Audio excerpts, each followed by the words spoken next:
Dear friends, welcome to Body Language and Travel Show. Today's special guest is based in South Wales. She's a career counsellor. She was the first politician in the newly established National Assembly for Wales. She sat there for 17 years, from 1999 till 2016. She's an experienced public speaker. She's a committee member of Women's Archive Wales. Please help me in welcoming Dr. Christine Chapman. Lovely to speak to you this morning, Roxani. Thank you, Chris, so much, and greatly appreciate it for finding the time and being now sharing your wisdom with our viewers. Concerning, we're going to discuss about this restart, we're going to discuss about meta skills, we're going to discuss about Women's Archive Wales, politics, and many other beautiful things. So let's get started. My first question is regarding youth.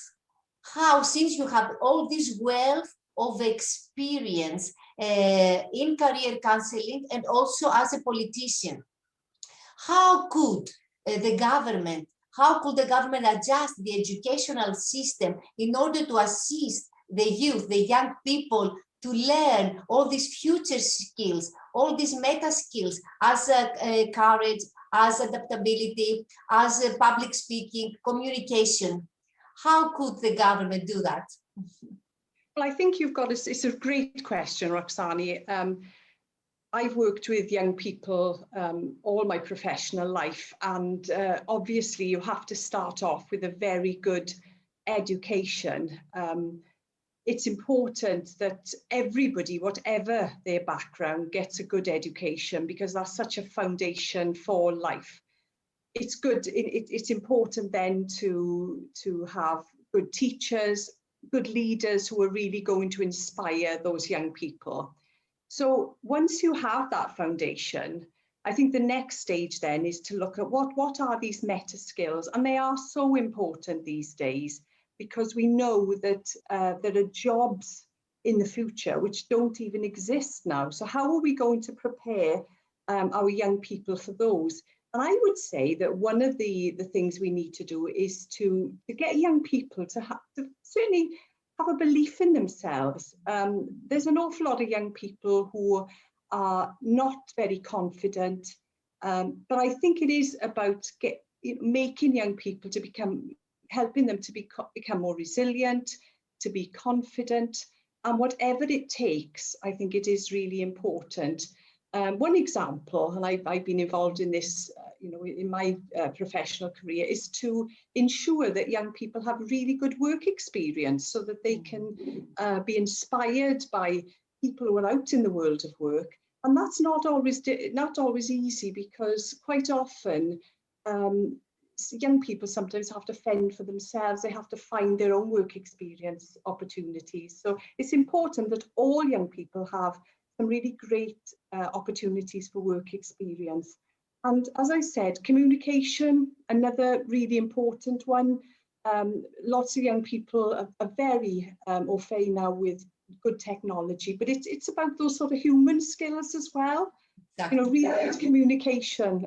That really makes a huge difference, I think, to our young people. So it is about preparing them for the world of work, but not just the world of work, for future life as well. Thank you. I totally agree with you. Exactly. So from our youth, let's travel. The title of our second question is restarting, career restarting. And during pandemic, pandemic provokes new career restartings. We're not going to analyze why and the reason why. This is in another interview. Maybe we'll have this lovely chance to analyze the reasons why this pandemic provoked this. But I want you, because we are both practical, just if there is a person right now at this period, a viewer that is hearing us and he's in need for a career restart, just 3 steps to share with us, 3 steps to help him, the first 3 steps to take. Okay, as you said, Roxani, it's been such a strange year with the pandemic, and I know that there's been an awful lot of worry and concern about the future, particularly I think amongst young people. But what are I think the question you made was what are those practical steps? Well, first of all, it's about having some hope. I think it is really important to, the past is behind us. We are dealing with very difficult things, but don't give up on hope. I think that's very important. And there are agencies out there, whichever country you are in, there are agencies out there, so obviously speak to them. But I think from an individual point of view, you can do an awful lot for yourself. You are your best ally in this. And the first thing to do is to stay curious as to what is out there. Explore whatever interests you have, explore those, and don't be afraid to maybe try something and possibly it doesn't work. You've learned an awful lot. Talk to other people about their own experiences as well. They're the best people. If you can talk to people at the sharp end about what they love about their job, what is difficult about their job, but what is so inspiring about their job, that can really help as well. So it is important to stay curious, I'd say, first thing. The second thing I'd say is as I say, I call it dip your toe in the water. You may be in a job that you don't like, or you may be doing something, you may not be working, but don't be afraid to try a few things. Even if you're working in a job where you feel there's no future for you, spend some time, see if you can spend some time maybe doing some work experience or work shadowing in another type of career. You haven't given up anything. You still have the security of your present job, but there's nothing wrong with trying other things, maybe have a day off and try some work shadowing, for example. So as I would say, dip your toe in the water. And I think the third thing I would say is very important. It is all about your mindset and your well-being. Certainly for your mindset, it is important. Sometimes we overthink things. We worry too much. We think, if I try this, it's not going to work, so therefore I won't do anything. So it is important to try a few things, get moving. And then very, very important, well-being. This might take a long time, and it's really important that people don't give up. They keep their motivation high. So don't spend all day looking for jobs. Say I'm going to do these things for a certain time of the day, and then I'm going to stop and I'm going to go off and do something nice, like go for a walk or meet your friends. Well-being, I think, is very important, because well-being has an impact on how you can sustain this level of activity. And I think on top of all these things, the most important thing is don't give up. Keep being persistent. Don't give up, because things will improve. Thank you, Chris, so much. Because with well-being, it's good to know, because people, they have to maintain their own network. So I love it, because it's major importance for looking for a new restarted career. Yes, thank you so much for mentioning this. Now we are traveling to conflict since this pandemic, and sometimes conflict arises. What are the 3 steps, practical steps, that employer or an employee, doesn't matter, in order to minimize, in order to manage the conflict within a working environment? It's a really good question, Roxani, because I'm sure all of us in our professional lives have suffered at one point, one thing or another, with conflict at work. And the awful thing, I think, about conflict at work is it's not something that you can just go home from work and forget about it. It can actually have an impact on the rest of your life, on your family time. So it's really important to get to grips with that. And I think one of the first things you can do is to take back control, because if, for example, there are problems in work, sometimes you feel worse because you feel it's not within your power to do anything about it. And that is the most traumatic part of this issue. So it is important to look at this from a different perspective and to take back control. It's important to stay calm. One of the first things that sometimes people do, they will put up with an awful lot of problems and then suddenly they will explode and make the situation worse. So as I said, one of the first things is about taking back control and to think about the situation, analyze it a bit, spend a bit of time working out why this problem has come about. And then the second thing, I think, once you've decided, well, what is the problem? Why is it affecting yourself and other people? This second step will take courage, but it's worth it. And it's about maybe speaking to the people who are causing this problem. Speak to your boss or speak to your work colleagues about what is really happening here. And actually, once you do that, I think that can help an awful lot, because sometimes we always forget that people we work with, they've got their own problems as well, and you don't always see what is happening in their own lives. So it is important to talk to those people to work out what the situation is, and I think that can help.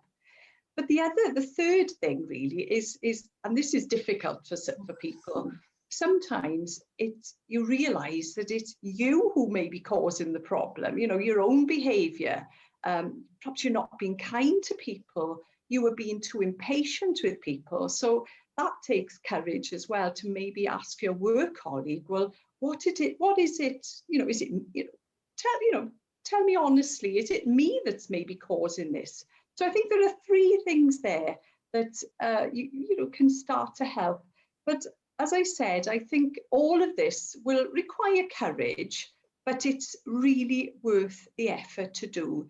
And this can really change the whole dynamics, I think, in the workplace. And this can really help.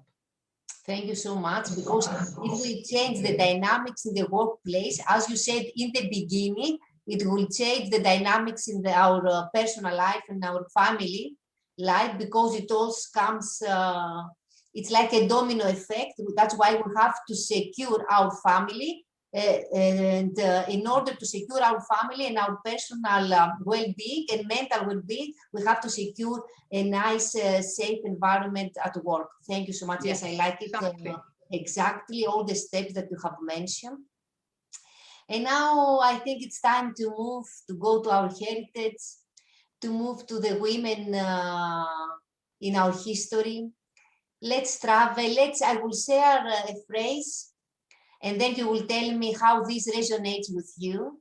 And then we are going to have some beautiful discussion about women's archive Wales. So people are always asking me what my father did in the war, but no one have ever asked me about my mother. So Dr. Christine Chapman, you are the committee member of Women's Archive Wales. I think it's a great honor for you, of course, and for me of having you right now. I would love to hear practical difficulties, of course, because I find it difficult how to manage this heritage, these documents, and to be preserved. Maybe to share a story that comes right now with you, the first story to share with us, and what is the vision of the committee? Well, the committee was set up over 20 years ago, and it was about filling in the gaps, really, because, as you know, I mean, you mentioned in Greece and throughout the world, history has tended to be written about men's experiences, but we know that women's contributions have been just as important. So this is pretty universal, really. But anyway, the archive was set up over 20 years ago by some very inspirational founders who felt that there was a lack of women's history in Wales. But we know that women contributed throughout the generations. So really, this is, I suppose, it's almost a bit of a detective story, really, because if we don't have the sources of women's contributions, we have no history. It is tended, over the years, it's tended to be about men's histories which have been written down. So over the years, we've relied on people, women, men and women, coming forward with, for example, letters from, showing, highlighting the stories of the women in their families, photographs, stories, and some of these stories have never been heard of before, but putting these stories together can give us a far richer history of what women contributed. So it's been so inspirational over the years. I chair the Women's Archive now. I took over last November, and I'm so privileged to be part of this very dynamic organisation. We work a lot with women who constantly come to us with these stories, and our role is to make sure that these stories are documented and recorded for the future. It's beautiful. It's beautiful. We've been involved with a lot of projects over the years, and obviously not myself, other people as well. And one of the most, one of the most recent projects is we've developed a series of women's heritage walks around Wales. Now, if you go to the towns and villages of Wales, quite often, maybe from a tourist point of view, you will see guidebooks which will give you some histories of notable people in the history of Wales, but quite often those have been about men. And what we've done from a women's archive, what we've done is to say, well, look, we've got some really good women's stories as well. So we've developed a series of women's heritage walks around Wales. And recently we are up to about 100 women that we have documented across Wales. Now, I've been involved with my local area in Pontypridd, and my colleague and I have, we've recorded 10 women, notable women who we feel have made a contribution to our local town. Now, some of these women, people know about them, but others haven't been recognised. I'll give you one example. One is a woman called Maria Rossi. Now, she ran the local Italian cafe in Pontypridd, and wonderful. It was absolutely wonderful restaurant.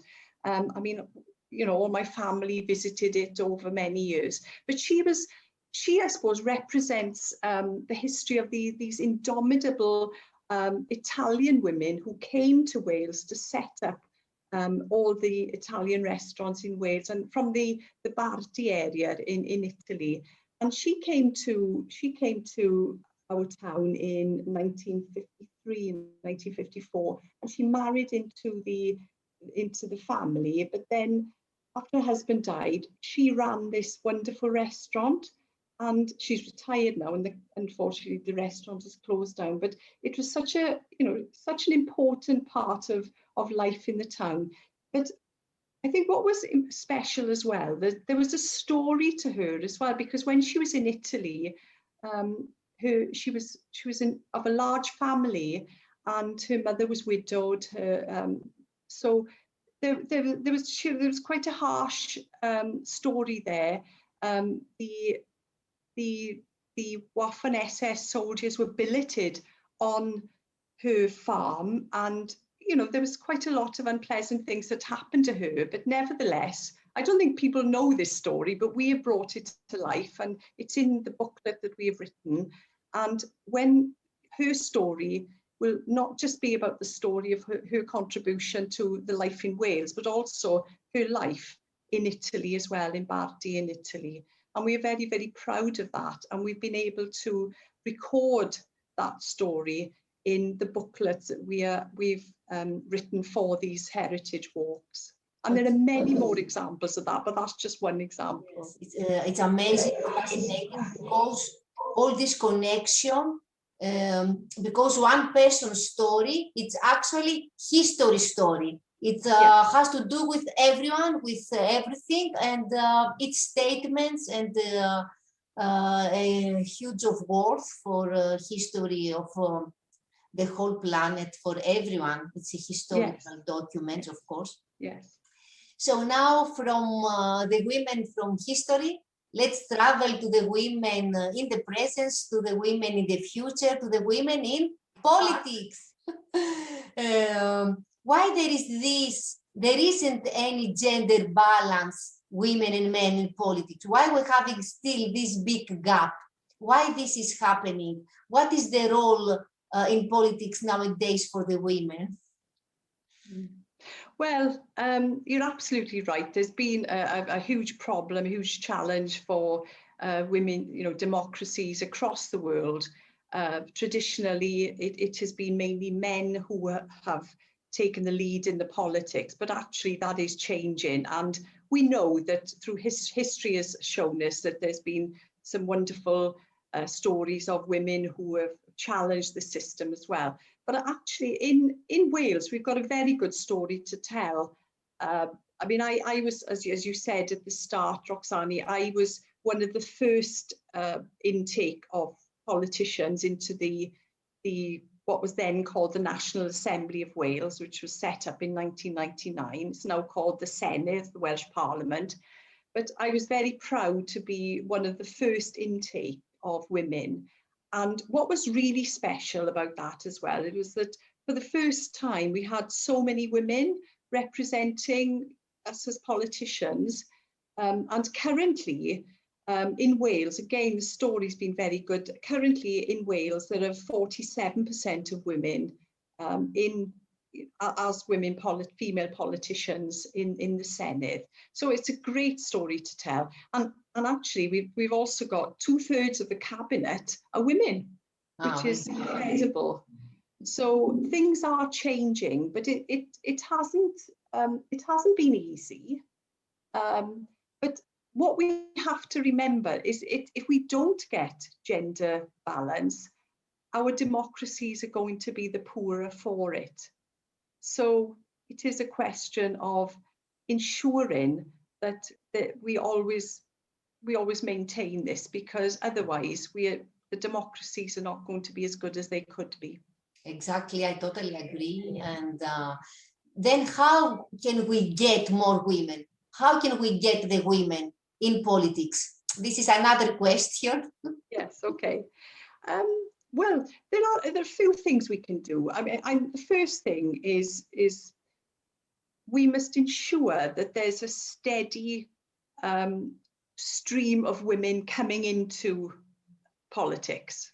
We call it the pipeline. It is about ensuring that more and more women are coming in all the time. And we also have to have quotas. And I know sometimes that those can be very controversial, but we know from across the world that the democracies which have succeeded in getting more women have done this mainly through quotas. It's a difficult one, because people will say, oh, that's unfair to men, but actually we need to make sure that we do get the gender balance. So quotas, very, very important. And I think another one as well is that we should always concentrate on the culture of gender balance and the importance of diversity. We must always make sure that is an important principle for us, because if we don't think that gender balance is important, well, we don't think democracy is very important. Yes. And if we get gender balance, or if we get a more diverse parliament and representation, this is not just good for women, this is good for men as well. Because it is about representing all our communities. So again, it's three things I'd say: a steady pipeline of women coming through, quotas where necessary, and the culture. It must be an important principle when we look at ensuring that there are more women in politics. Yes, I totally agree with you. I couldn't agree more. And it was amazing having you here. Dr. Christine Chapman, thank you so much for being here, for accepting my invitation and sharing all this wisdom to my viewers, to everybody that is watching this. It was a greatly honor. Thank you so much. Oh, thank you, Roxana. It's been a real pleasure. It's been a real pleasure this morning to talk to you. Thank you. Thank you.